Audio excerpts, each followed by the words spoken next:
Our next guest is a poet, activist, performer, and survivor of violence who draws on her talents to raise awareness of domestic and sexual abuse.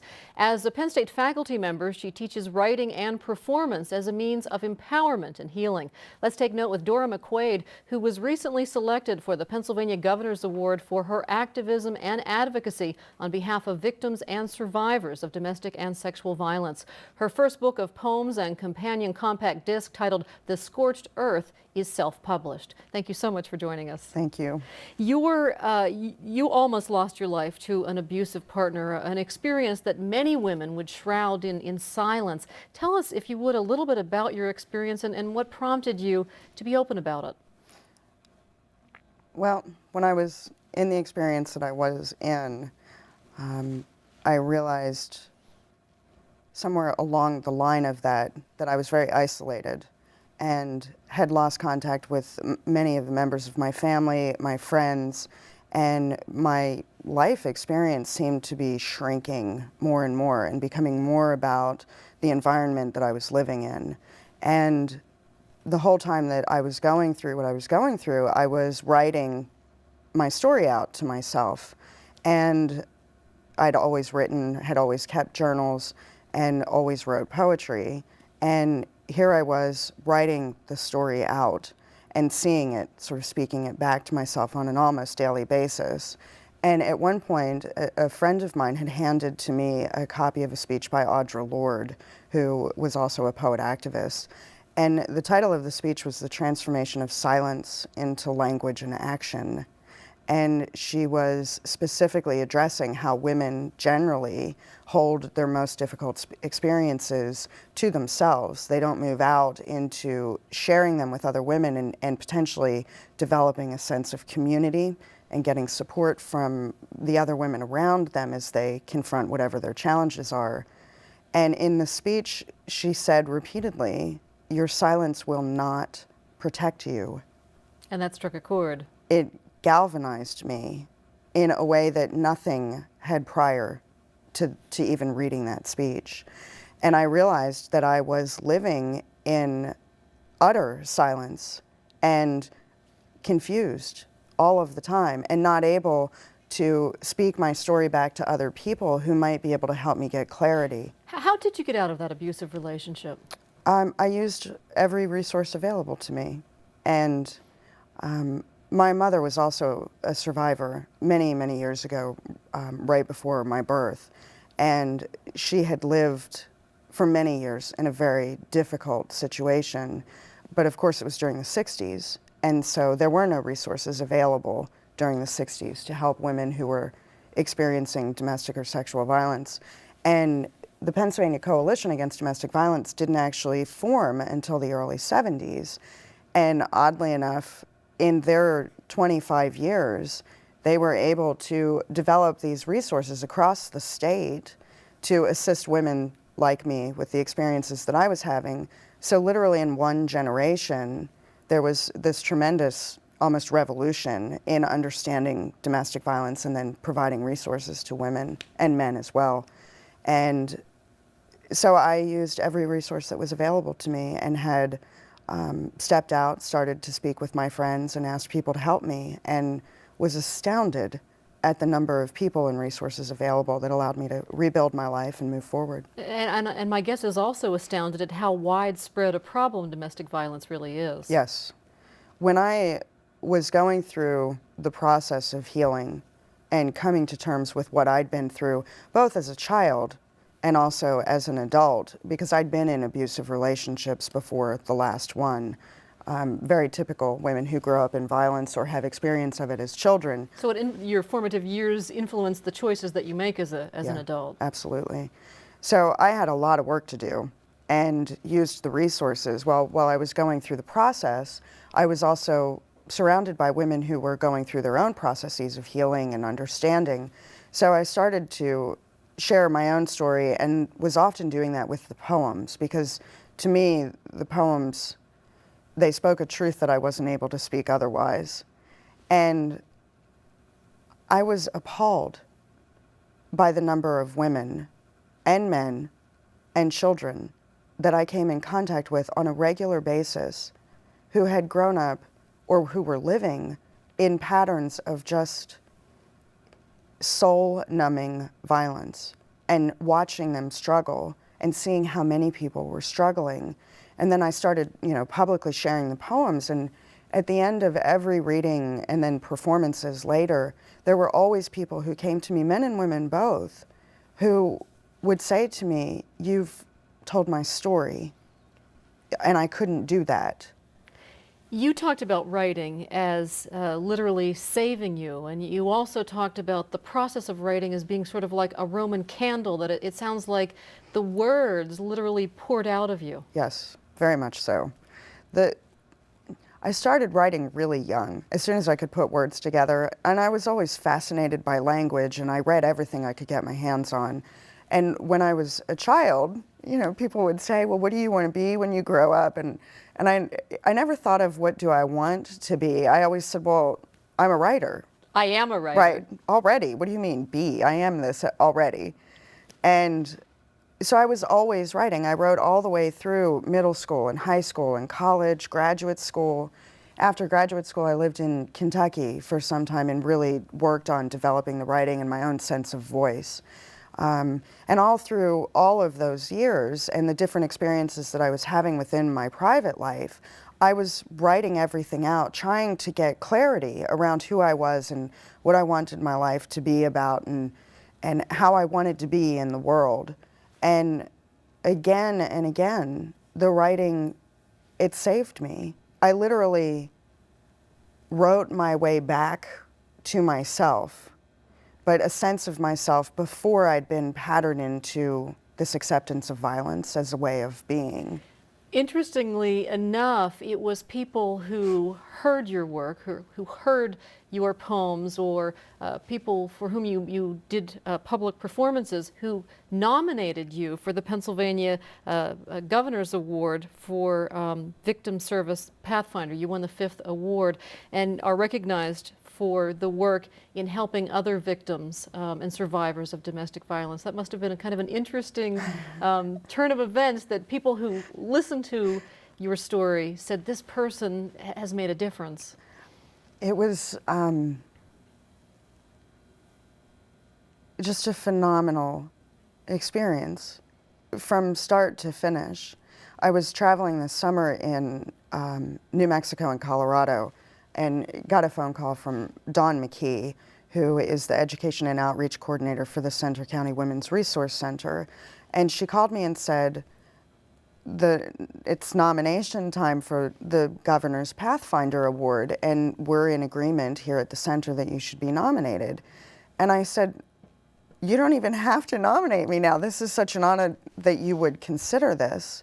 So she contacted a number of different individuals who represent different agencies and organizations in the state. Including correctional institutions where you had performed. Yes, yeah. She contacted Susan Kelly-Dreiss, who's the director of Pennsylvania Coalition Against Domestic Violence, Peggy Laura, who runs the Center for Women Students at Penn State University Park Campus, and the individuals who run the Impact of Violence program at Houtsdale, which is the Men's Correctional Institute for Maximum Security Prisoners, men, in the state of, one of them in the state of Pennsylvania. And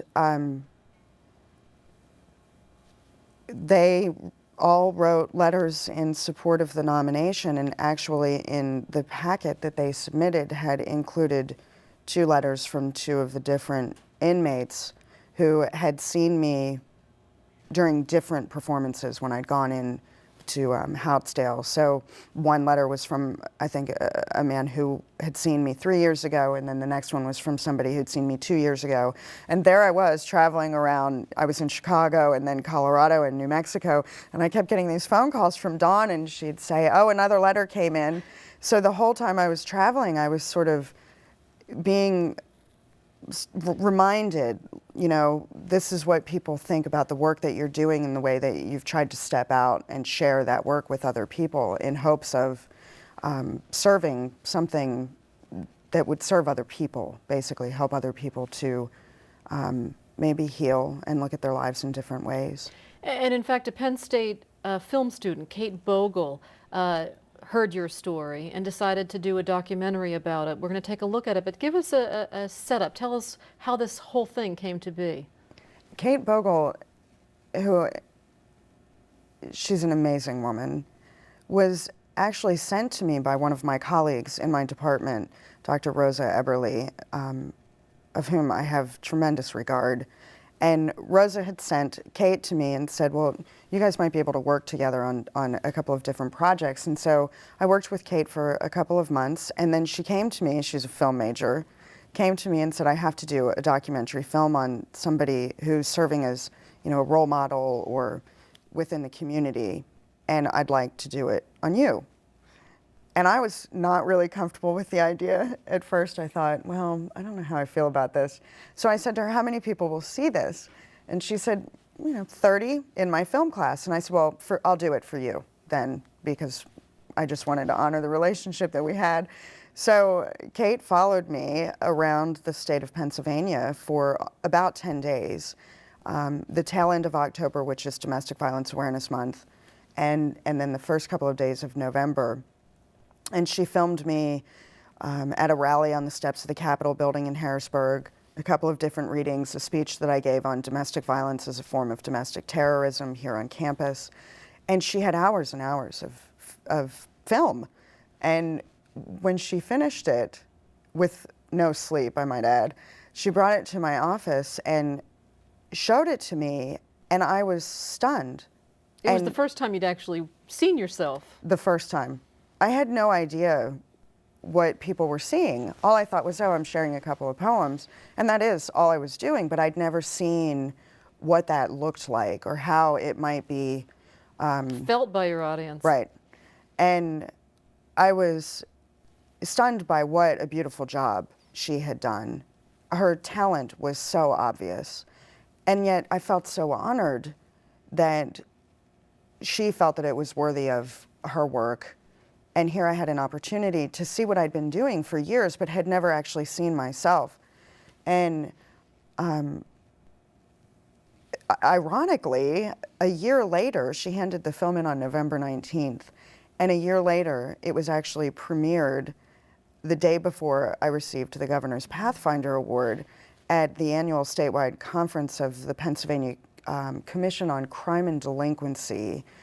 They hold every year in November, and it was here at the Penn Stater this year. And as the award came out, and we were planning to have me be part of the conference, I said, well, somebody made a documentary film about me, and unanimously they wanted it shown. So they ended up showing it the first day of the conference, and then I did a performance afterwards. The documentary is called One Woman's Voice. It was produced by Kate Bogle. Let's have a look.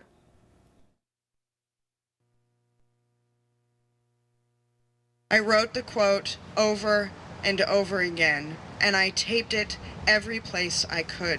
Your silence will not protect you.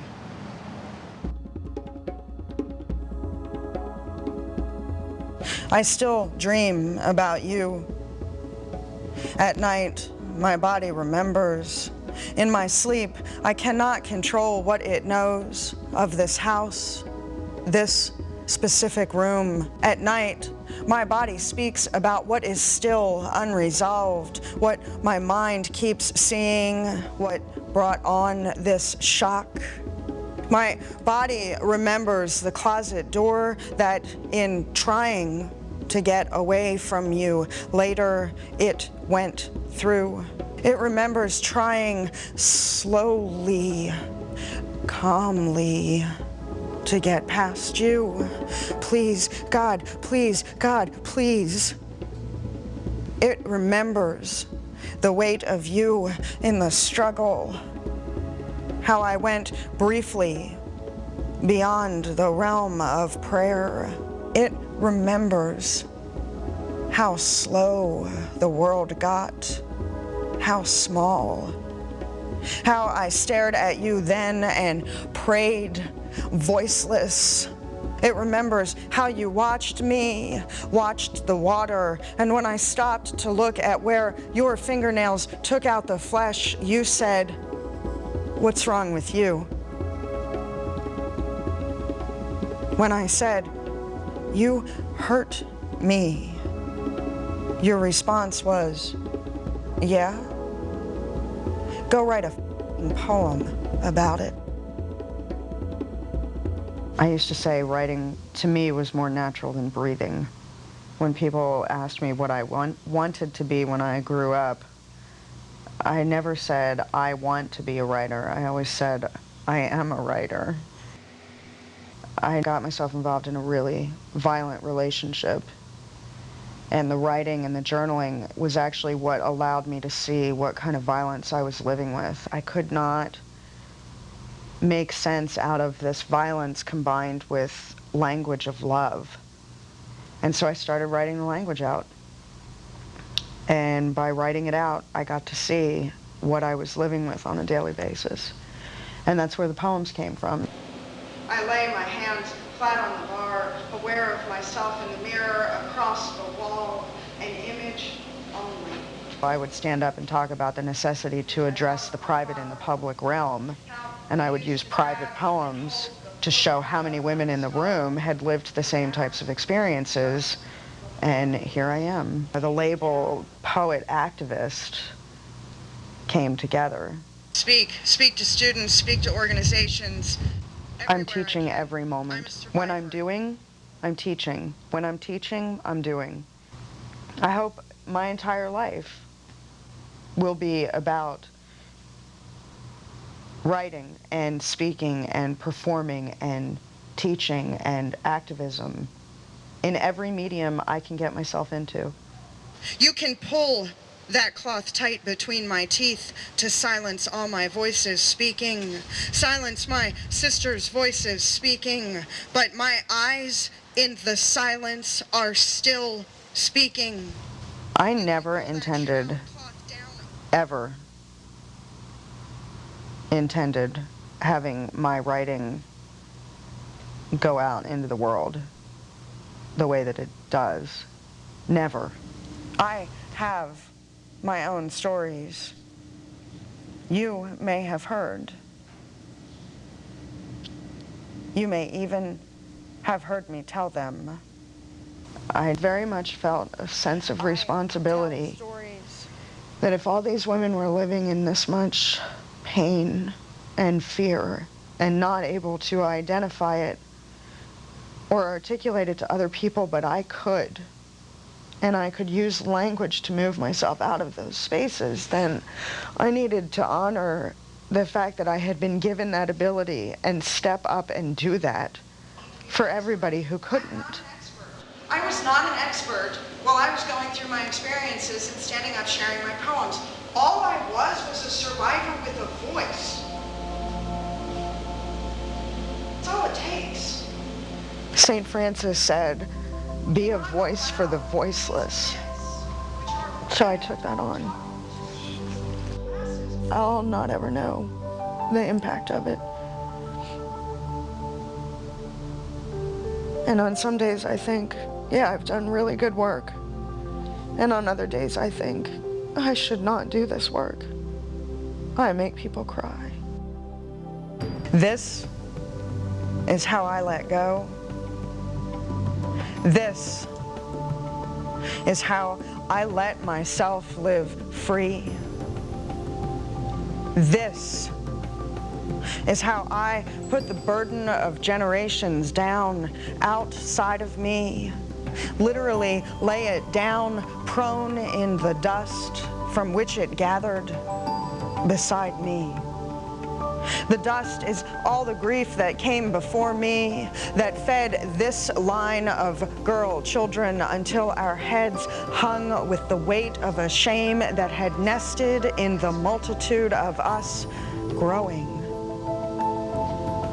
This is how I raise myself up beyond the history with my voice, upraised, and my fist upraised, and my head upraised, and my spirit that rattles on about hope and about hope and about hope upraised.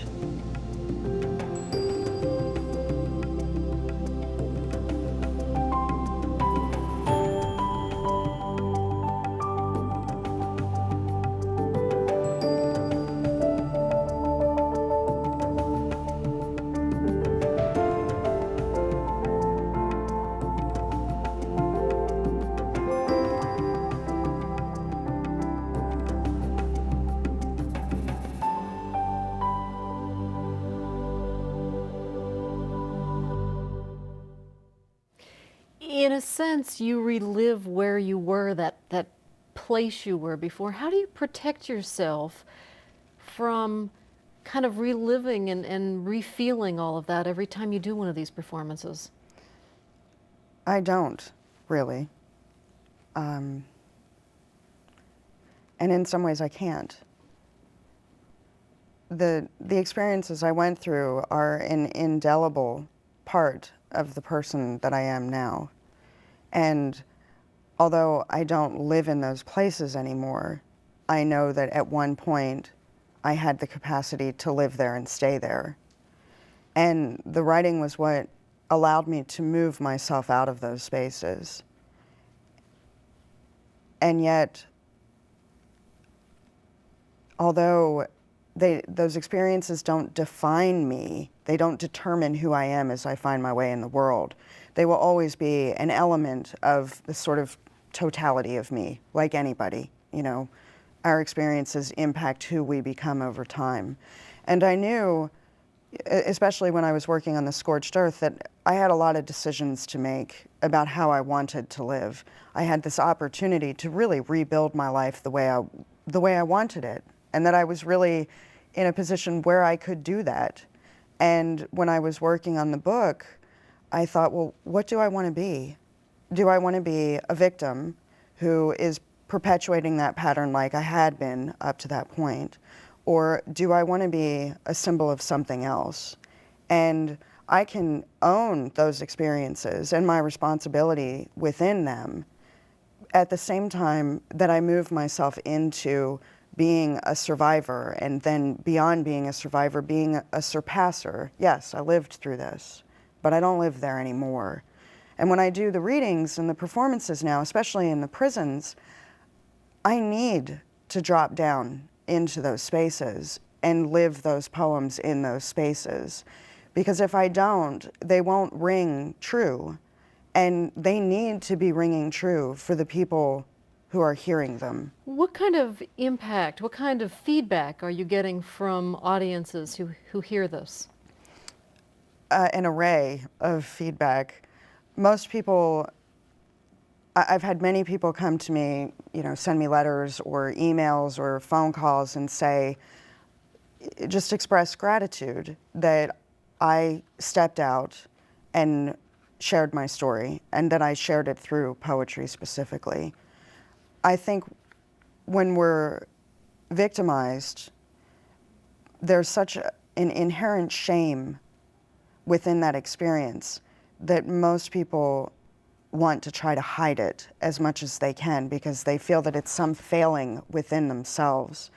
And what I was trying to do all along, and still continue to do, or hope to do, is to say, look, we can acknowledge what we've been through, but we don't have to constantly live through all of the horror of it. And so many people, just on that element of shame alone, they seem relieved, like they've been released from something that they were carrying. And I get a whole array of responses. I've had, as you mentioned before, people often cry, which men and women both, even the men in the prison system, they cry. There's something within them, within their own experience, that connects with the horror of some of those spaces. And I think probably difficult for a number of people who have all seen domestic violence from a distance. They must say, and I've said this to you before, here's this beautiful, articulate woman, and you don't seem like the stereotypical image that we have of someone who could be a victim of domestic violence. That's true. I think, as you said before, and it's been echoed many times over the last years. In every environment, every reading and interview, people say to me, you don't look like somebody this would happen to. And I immediately turn that around and say, well, what does victimization look like? We, especially in our culture, believe these stereotypes, these myths of the victim. And we believe that victimization only happens to people who are already identified as those who are somehow disenfranchised in their lives already. And the fact that I don't fit the stereotypes, I think, can be very powerful for raising awareness that domestic violence, sexual violence, happens across every single strata in our society, every economic bracket, every age, every religious background, every class, every educational level. We see violence inherent throughout the entire culture, and I'm just one example. I want to give a website address for anyone interested in finding out more about Dora McQuaid's work and her poetry, The Scorched Earth, Spoken Poems on CD.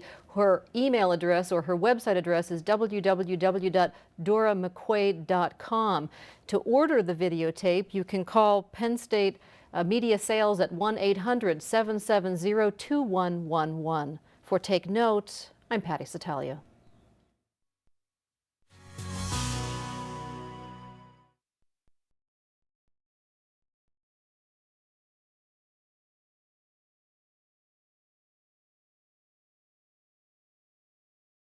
A copy of the program you've just seen can be purchased through Penn State Media Sales at mediasales.psu.edu or by calling 800-770-2111.